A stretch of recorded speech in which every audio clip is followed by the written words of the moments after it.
Hello everyone, welcome back to RK study. आज के इस वीडियो में हम लोग डेली करंट अफेयर्स के कुछ क्वेश्चन को देखेंगे और साथ में कुछ क्वेश्चन स्टैटिक जीके का भी देखेंगे। आज के इस सेशन में भारतीय संविधान से भी कुछ रिलेटेड क्वेश्चन को लिया हूँ और स्पोर्ट्स खेल जगत से रिलेटेड भी कुछ क्वेश्चन को लिया हूँ।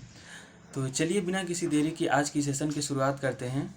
आज का हमारा सबसे पहला क्वेश्चन है, हाल ही में अंतर्राष्ट्रीय दूरसंचार संघ का दक्षिण एशिया में नया क्षेत्रीय कार्यालय और नवाचार केंद्र का उद्घाटन कहाँ किया जाएगा। अंतर्राष्ट्रीय दूरसंचार संघ का दक्षिण एशिया में नया क्षेत्रीय कार्यालय और नवाचार केंद्र का उद्घाटन कहाँ किया जाएगा। कोलकाता, पानीपत, नई दिल्ली या फिर अहमदाबाद। तो कहाँ पे किया जाएगा? नई दिल्ली में। Option C is correct. फिर नेक्स्ट क्वेश्चन देखते हैं, हाल ही में किस सांसद की लोकसभा सदस्यता जनप्रतिनिधित्व अधिनियम 1951 धारा 8(3) के तहत रद्द हुई है। हाल ही में आप लोग न्यूज़ में सुन रहे होंगे, एक न्यूज़ भी बहुत ही सुर्खियों में है राहुल गांधी से रिलेटेड, कि इनकी लोकसभा सदस्यता क्या कर दी गई है? रद्द कर दी गई हैं, छीन ली गई हैं। 2-3 साल पहले का केस था कुछ। तो ये क्वेश्चन में यही पूछ रहा है कि हाल ही में किस सांसद की लोकसभा सदस्यता जनप्रतिनिधित्व अधिनियम 1951 धारा 803 या फिर सेक्शन 8(3) के तहत रद्द हुई है। तो कौन है answer? Option B, Rahul Gandhi. फिर नेक्स्ट क्वेश्चन देखते हैं, इंदिरा गांधी अंतर्राष्ट्रीय एयरपोर्ट कहाँ स्थित है? इंदिरा गांधी इंटरनेशनल एयरपोर्ट कहाँ स्थित है? लखनऊ, हैदराबाद, नई दिल्ली या फिर कानपुर। तो इंदिरा गांधी अंतर्राष्ट्रीय एयरपोर्ट कहाँ स्थित है? नई दिल्ली में। Option C is correct. फिर नेक्स्ट क्वेश्चन देखते हैं, ब्रिक्स न्यू डेवलपमेंट बैंक के नए सदस्य के रूप में किसे शामिल किया गया है? हाल ही में एक रिपोर्ट आई है, ब्रिक्स न्यू डेवलपमेंट बैंक के नए सदस्य के रूप में किस देश को शामिल किया गया है? मिस्र, फ्रांस, भारत या फिर इनमें से कोई नहीं। तो किसको शामिल किया गया है?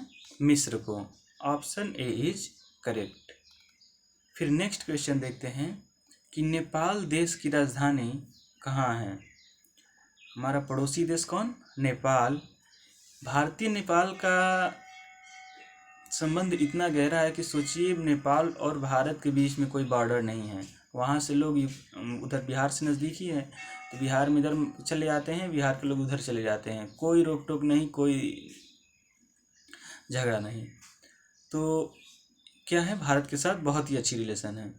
इस क्वेश्चन में ये भी पूछ रहा है कि नेपाल देश की राजधानी कहाँ है? पेरिस, काठमांडू, उड़ीसा या फिर रोम। तो नेपाल की राजधानी कहाँ पे है? काठमांडू में। कहाँ पे? काठमांडू। फिर नेक्स्ट क्वेश्चन देखते हैं, इसमें डी में दिया गया है रोम, जो कि क्या है? इटली की राजधानी है। पेरिस किसकी राजधानी है? फ्रांस की। और उड़ीसा की राजधानी क्या है? भुवनेश्वर। फिर नेक्स्ट क्वेश्चन देखते हैं कि हाल ही में आरबीआई द्वारा डाटा सेंटर और साइबर सुरक्षा प्रशिक्षण संस्थान का शिलान्यास कहाँ किया गया है? हाल ही में आरबीआई मीन्स की reserve bank of India, RBI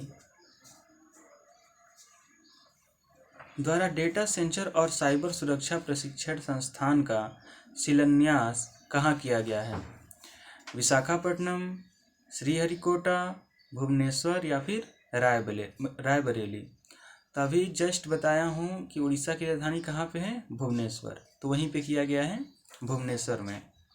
option C is correct.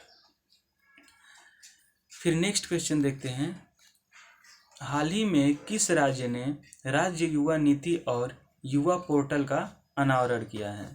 हाल ही में किस राज्य ने राज्य युवा नीति और युवा पोर्टल का अनावरण किया है? राजस्थान, उत्तर प्रदेश, मध्य प्रदेश या फिर बिहार। तो किस राज्य के द्वारा किया गया है?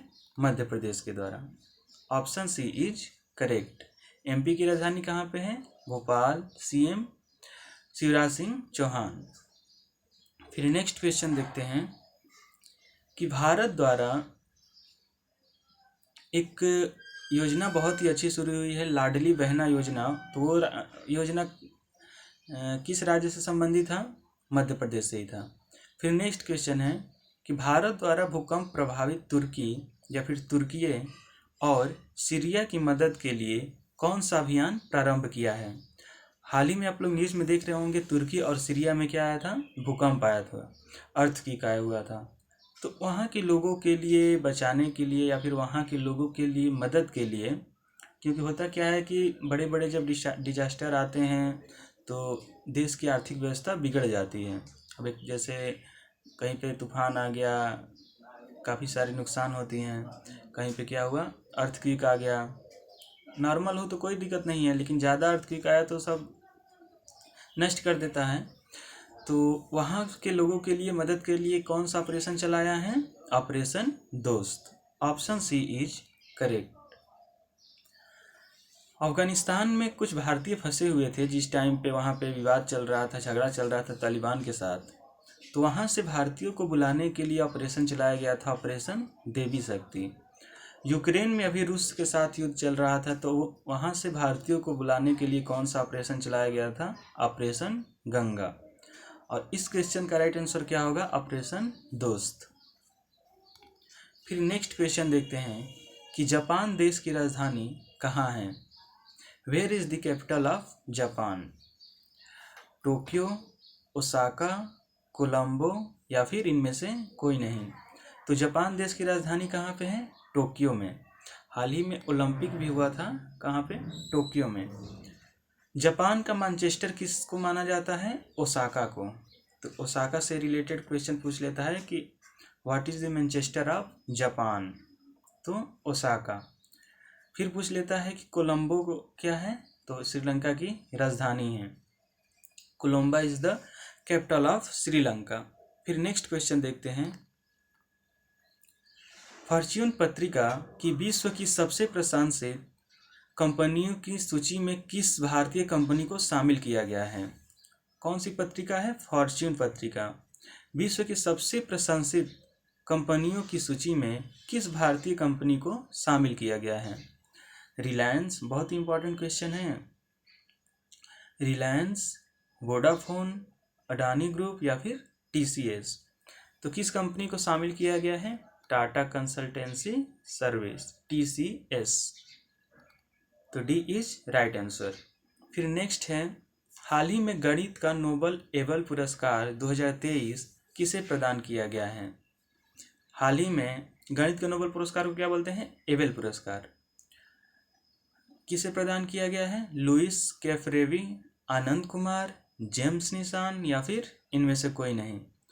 तो गणित का एबेल पुरस्कार किसे प्रदान किया गया है? लुइस कैफरेवी को। Option A is correct. फिर नेक्स्ट क्वेश्चन आता है, हाल ही में मुख्यमंत्री वृक्ष संपदा योजना कहाँ प्रारंभ की गई है? हाल ही में मुख्यमंत्री वृक्ष संपदा योजना कहाँ प्रारंभ की गई है? मध्य प्रदेश, छत्तीसगढ़, उत्तर प्रदेश या फिर तेलंगाना में? तो कहाँ पे किया गया है? छत्तीसगढ़ में। Option B is correct. फिर नेक्स्ट क्वेश्चन देखते हैं, आईपीएल एंड डब्ल्यूपीएल का शीर्षक प्रायोजक कौन है? हाल ही में डब्ल्यूपीएल हुआ था, जो कि फाइनल कौन जीता है? Mumbai Indian. Runner up means कि कौन सी टीम हारी फाइनल? दिल्ली। फिर ये क्वेश्चन में पूछ रहा है कि आईपीएल जो कि अभी मेल वाला शुरू होने वाला है एंड डब्ल्यूपीएल जो कि फीमेल वाला था, इसका शीर्षक प्रायोजक कौन है? इसका स्पॉन्सर कौन है? टाटा, इंडियन एयरवेज मीन्स कि वायुयान, या फिर रिलायंस जियो या फिर पेप्सी। तो आईपीएल एंड डब्ल्यूपीएल का शीर्षक प्रायोजक कौन है? Tata. Option A is correct. फिर नेक्स्ट क्वेश्चन देखते हैं, हाल ही में इसरो द्वारा launch one web India 2 mission का संबंध किस देश से है? अभी मैं बताया कि 1-2 दिन पहले क्या हुआ है, इसरो के द्वारा वन वेब इंडिया 2 मिशन करके एक मिसाइल लॉन्च हुई है, जिसकी रेंज कितनी है? 400 प्लस लगभग। क्लियर है। ये श्रीहरिकोटा से लॉन्च की गई है, सतीश धवन केंद्र से, सतीश धवन अंतरिक्ष केंद्र से। तो इसका संबंध किस देश के साथ है? ब्रिटेन के साथ। Option A is correct. इस मिशन का नाम याद रखिएगा, OneWeb India 2 mission. ISRO का फुल नेम क्या था? Indian space research organisation. फिर नेक्स्ट क्वेश्चन देखते हैं, भारतीय संविधान को पहली बार कब संशोधित किया गया था? हम सभी को पता है कि भारतीय संविधान कब बना था? 26 जनवरी 1950 को, मतलब लागू हो गया था। बना कब था? 26 नवंबर 1949 को। तो इस क्वेश्चन में पूछ रहा है कि भारतीय संविधान को पहली बार संशोधित कब किया गया था? 1960, 1950, 1935 या फिर 1948? 1935 और 1948 तो ऐसे ही नहीं हो सकता है, क्योंकि जो चीज़ बना नहीं है तो उसमें संशोधन का तो कोई सवाल ही नहीं पैदा होता। तो दो में कन्फ्यूजन है, 1950 एंड 1960। तो कब संशोधन किया गया था? 1950 में। 1950 में ही लागू हुआ और उसी साल कोई किसी चीज़ के बारे में उसमें संशोधन किया गया था। नागरिकता से संबंधित पहला पूछ लेता है क्वेश्चन कि नागरिकता से संबंधित पहला संशोधन कब किया गया था? तो कब किया गया था? 1955 में किया गया था। उसको आगे पढ़ेंगे जब इंडियन पॉलिटी का क्लास लाऊंगा, भारतीय संविधान का, तो उसमें हम लोग सब कुछ पढ़ेंगे, डिटेल में पढ़ेंगे। फिर नेक्स्ट आता है, दिल्ली किस नदी के किनारे स्थित है? दिल्ली किस नदी के किनारे स्थित है? यमुना, गंगा, गोदावरी या फिर ताप्ती? तो दिल्ली किस नदी के किनारे स्थित है? Yamuna. Option A is correct. फिर नेक्स्ट क्वेश्चन देखते हैं, जिम कॉर्बेट राष्ट्रीय अरण्य कहाँ स्थित है? जिम कॉर्बेट राष्ट्रीय अरण्य कहाँ स्थित है? उत्तर प्रदेश, उत्तराखंड, राजस्थान या फिर गोवा? तो कहाँ पे स्थित है? उत्तराखंड में। Option B is correct. Clear है। फिर नेक्स्ट क्वेश्चन देखते हैं, राज्यसभा में मनोनीत सदस्यों की संख्या कितनी होती है? एक राज्यसभा में मनोनीत सदस्यों की संख्या कितनी होती है? 12, 15, 20 एंड 25? तो कितनी होती है? 12। Option A is correct. फिर नेक्स्ट क्वेश्चन देखते हैं कि विश्व की सबसे लंबी नदी कौन सी है? विश्व की सबसे लंबी नदी कौन सी है? गंगा, ब्रह्मपुत्र, नील या फिर महानदी? तो विश्व की सबसे लंबी नदी कौन सी है? नील। Option C is correct. फिर नेक्स्ट क्वेश्चन आता है कि भारत की सबसे लंबी नदी कौन सी है? भारत की सबसे लंबी नदी कौन सी है? गंगा, यमुना, ब्रह्मपुत्र या फिर इनमें से कोई नहीं? तो भारत की जो सबसे लंबी नदी है, दो प्रकार का क्वेश्चन पूछ लेता है, एक लंबी एंड एक चौड़ी। तो सबसे लंबी भारत की नदी कौन सी है? गंगा।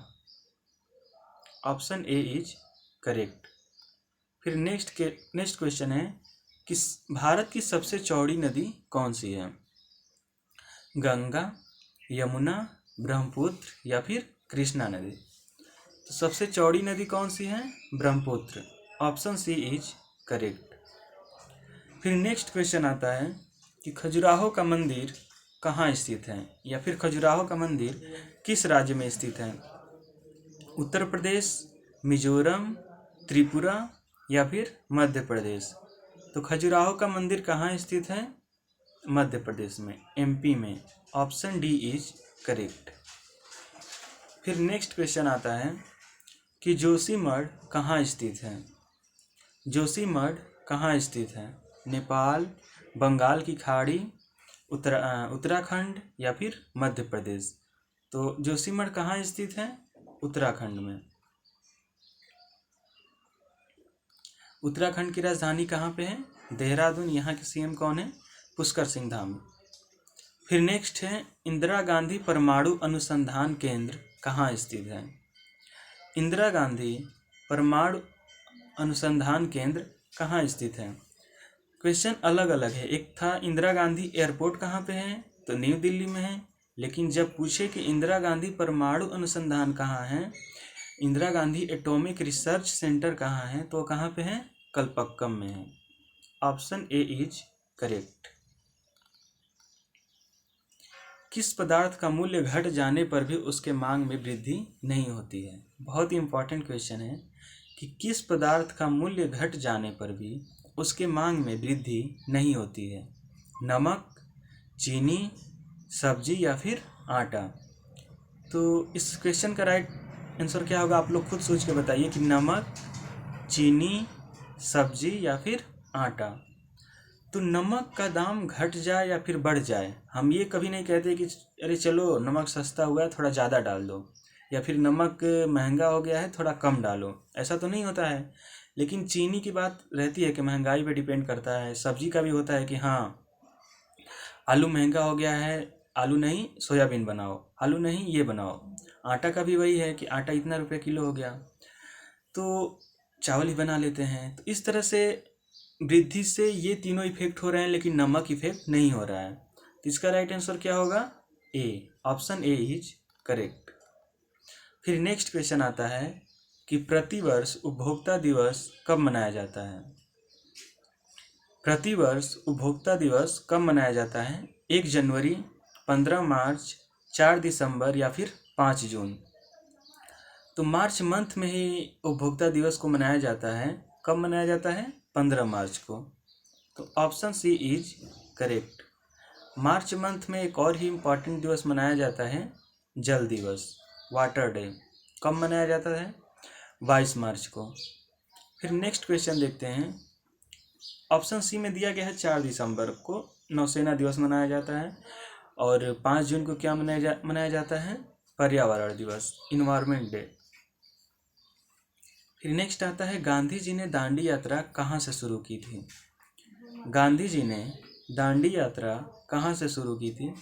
चंपारण बिहार में है, अहमदाबाद, गोरखपुर या फिर Prayagraj.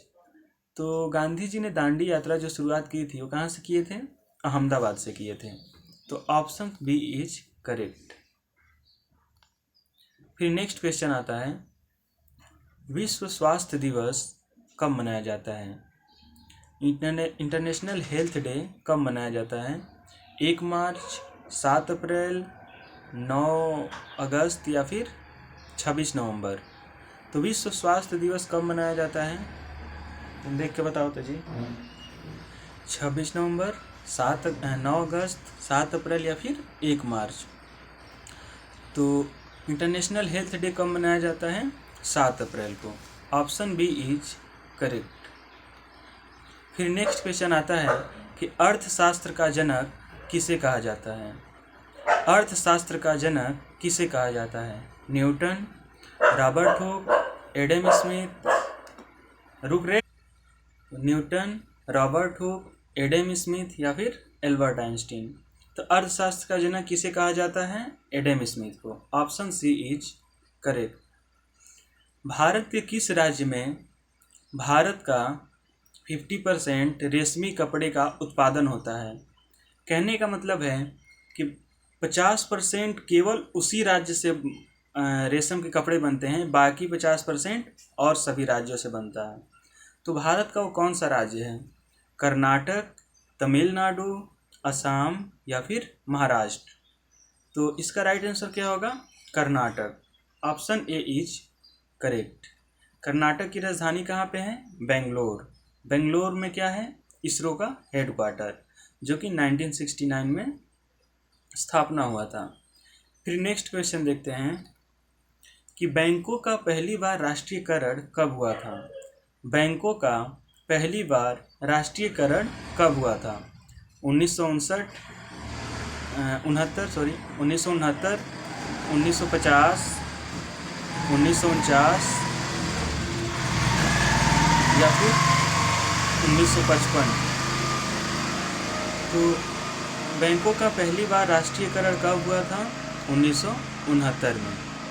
Option A is correct. फिर नेक्स्ट क्वेश्चन आता है 1950 तो आप लोगों को पता ही होगा कि उस दिन संविधान लागू हुआ था। 1949 में बन गया था। 1955 में पहली बार नागरिकता से रिलेटेड क्या हुआ था, संविधान में संशोधन हुआ था। फिर नेक्स्ट क्वेश्चन देखते हैं कि वर्ल्ड बैंक का मुख्यालय कहाँ है। Where is the headquarter of world bank. World bank को क्या बोलते हैं, विश्व bank. Washington DC, California, Moscow या फिर टोक्यो। तो विश्व बैंक का मुख्यालय कहाँ स्थित है, वाशिंगटन डीसी में। वाशिंगटन डीसी जो कि यूएसए में है। फिर नेक्स्ट क्वेश्चन देखते हैं कि WHO का मुख्यालय कहाँ स्थित है। World health organisation WHO। Bharat, Geneva Switzerland, Rome Italy या फिर बांग्लादेश। तो WHO का हेडक्वार्टर कहाँ स्थित है, जेनेवा स्विट्जरलैंड में स्थित है। Option B is correct. फिर नेक्स्ट क्वेश्चन देखते हैं कि WTO का मुख्यालय कहाँ स्थित है। Where is the headquarter of WTO। यहाँ पे WTO का फुल नेम क्या होता है, वर्ल्ड ट्रीटी ऑर्गेनाइजेशन।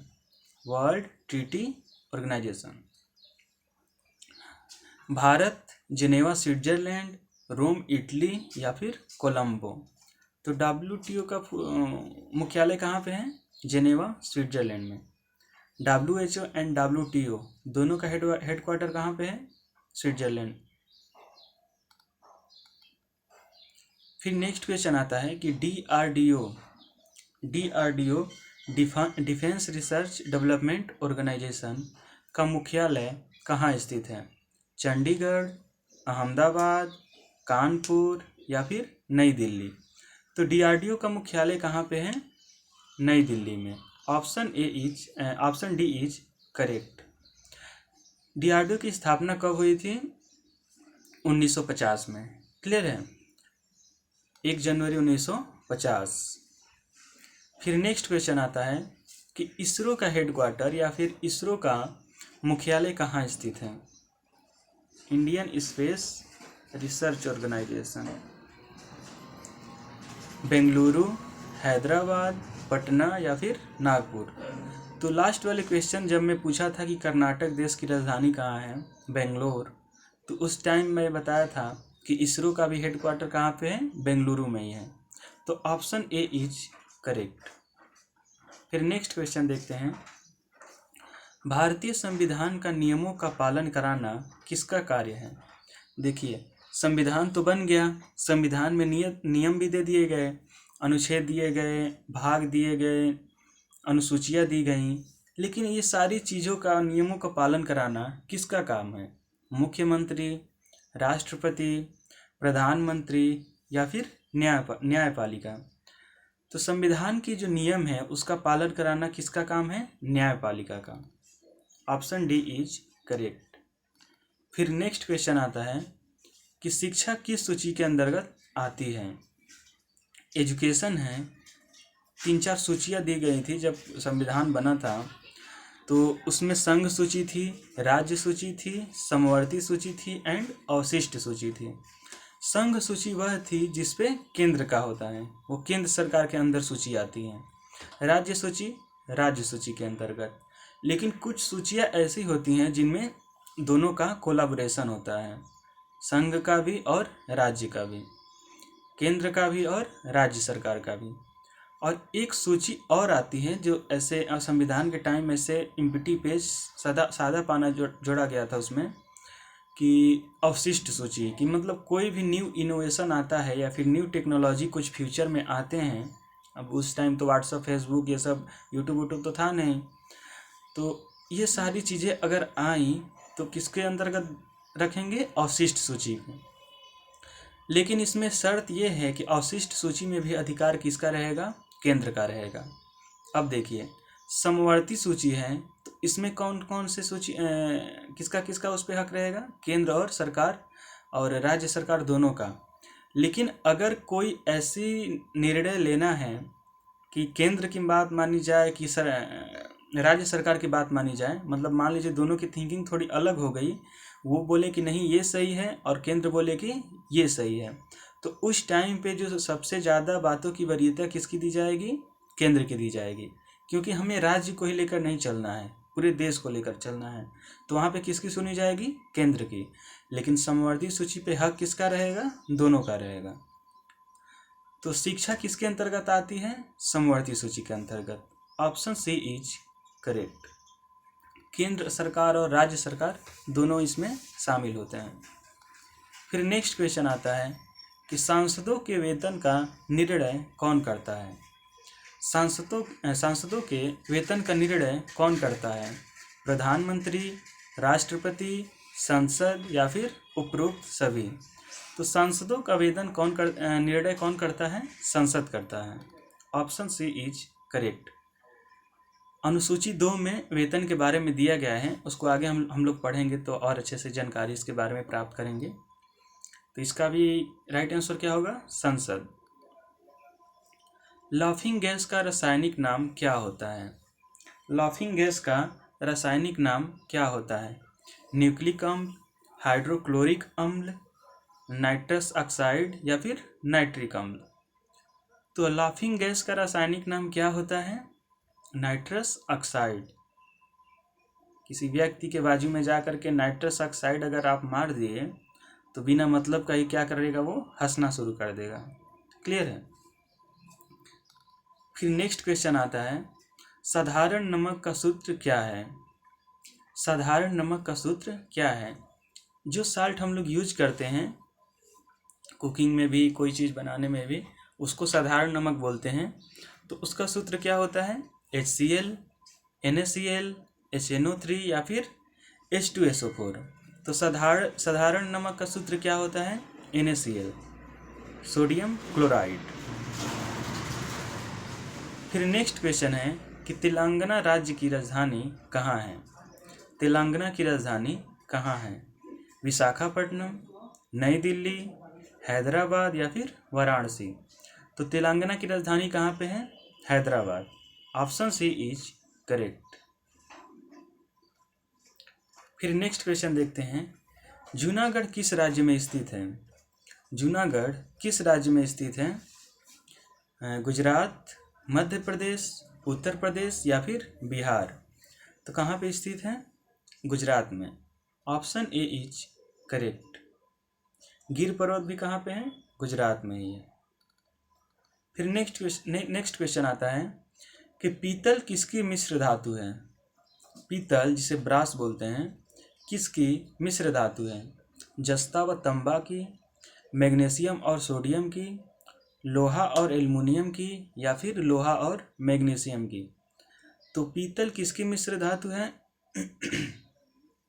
जस्ता और तांबा की। क्लियर है? जस्ता मीन्स जिंक और तांबा means copper. Copper and zinc का एलॉय क्या होता है? ब्रास होता है, पीतल होता है। तो ऑप्शन ए इज करेक्ट। फिर नेक्स्ट क्वेश्चन आता है कि वह सबसे बड़ा उड़ने में असमर्थ पक्षी लेकिन बहुत तेजी से दौड़ सकता है। क्वेश्चन ये पूछना चाह रहा है कि उस पक्षी का नाम बताना है जो दौड़ तो तेज सकता है लेकिन उड़ नहीं सकता है। उड़ता भी है लेकिन उतना ज़्यादा नहीं, मतलब असमर्थ होता है। हंस, कौवा, शुतुरमुर्ग या फिर गौरैया? तो इस क्वेश्चन का राइट आंसर क्या होगा? शुतुरमुर्ग होगा। ये भी पूछ लेता है कभी कभी कि सबसे बड़ा अंडा किस पक्षी का होता है? तो किसका होता है? ऑस्ट्रिच का, शुतुरमुर्ग का। तो ऑप्शन सी इज करेक्ट। फिर नेक्स्ट क्वेश्चन आता है कि इंग्लैंड का राष्ट्रीय खेल क्या है? What is the national game of England? Cricket, football, hockey या फिर कबड्डी? तो इंग्लैंड का राष्ट्रीय खेल क्या है? क्रिकेट है। Option A is correct. फिर नेक्स्ट क्वेश्चन आता है कि ऑस्ट्रेलिया देश का राष्ट्रीय खेल क्या है? चाहे ऑस्ट्रेलिया हो चाहे इंग्लैंड हो, ये दोनों देश की राजधानी कहाँ पे है? राष्ट्रीय खेल क्या है? क्रिकेट है। Option C is correct. फिर नेक्स्ट क्वेश्चन आता है कि भारत देश का राष्ट्रीय खेल क्या है? What is the national game of India? Hockey, badminton, tennis या फिर कबड्डी। तो भारत का राष्ट्रीय खेल क्या है? हॉकी है। फिर नेक्स्ट क्वेश्चन आता है, सौर मंडल में सुबह का तारा किस ग्रह को कहा जाता है? मॉर्निंग स्टार के बारे में पूछ रहा है कि मॉर्निंग स्टार किस ग्रह को कहा जाता है? मंगल, शुक्र, बुध या शनि। तो मॉर्निंग एंड इवनिंग स्टार में लास्ट वाले सेशन में नहीं, लास्ट वाले में नहीं, लेकिन 1-2 दिन पहले बताया था किसी सेशन में कि किस ग्रह को कहा जाता है? मॉर्निंग एंड इवनिंग स्टार शुक्र को कहा जाता है। तो ऑप्शन बी इज करेक्ट। फिर नेक्स्ट क्वेश्चन आता है कि पृथ्वी से सबसे नज़दीक ग्रह कौन सा है? पृथ्वी से सबसे नज़दीक कौन सा ग्रह है? शुक्र, मंगल, बुध या फिर बृहस्पति। तो पृथ्वी के नज़दीक कौन सा ग्रह है? शुक्र है। माना जाता है ऐसा कि शुक्र का भी शेप कैसा ही है? पृथ्वी जैसा ही है। क्लियर है? लेकिन लाइफ वहाँ पे पॉसिबल नहीं है। मंगल पे लाइफ पॉसिबल है लेकिन कुछ वक्त लग सकता है। सबसे छोटा ग्रह में बताया था बुध था और सबसे बड़ा ग्रह बृहस्पति। फिर नेक्स्ट क्वेश्चन आता है कि स्वर कोकिला किसे कहा जाता है? स्वर कोकिला किसे कहा जाता है? देखिए 2 तरह के क्वेश्चन आते हैं। एक कोकिला, जैसा कि भारत कोकिला पूछा जाता है कि भारत की कोकिला किसे कहा जाता है, और एक स्वर कोकिला। स्वर मीन्स क्या होता है? आवाज़, वॉइस। तो कहीं ना कहीं ये संगीत से रिलेटेड है। तो संगीत में स्वर कोकिला किसे कहा जाता है? लता मंगेशकर जी को। Option A is correct. फिर नेक्स्ट क्वेश्चन आता है, भारत कोकिला किसे कहा जाता है? इस क्वेश्चन में पूछ लिया है भारत कोकिला किसे कहा जाता है या फिर भारत की कोकिला किसे कहा जाता है? सरोजनी नायडू, सुचेता कृपलानी, महादेवी वर्मा या फिर इंदिरा गांधी। तो इस क्वेश्चन का राइट आंसर आप सभी कमेंट में बताइएगा। आज का ये लास्ट क्वेश्चन था। आज का सेशन कैसा था ये भी बताइएगा। मिलते हैं नेक्स्ट सेशन में। जल्द ही पॉलिटी का क्लास भी आएगा। उसमें संविधान के जितने भी महत्वपूर्ण क्या मतलब शुरू से लेकर के अंत तक पॉलिटी के अनुच्छेद को पढ़ेंगे हम लोग। तो मिलते हैं नेक्स्ट सेशन में। तब तक के लिए बस इतना ही। Thank you everyone.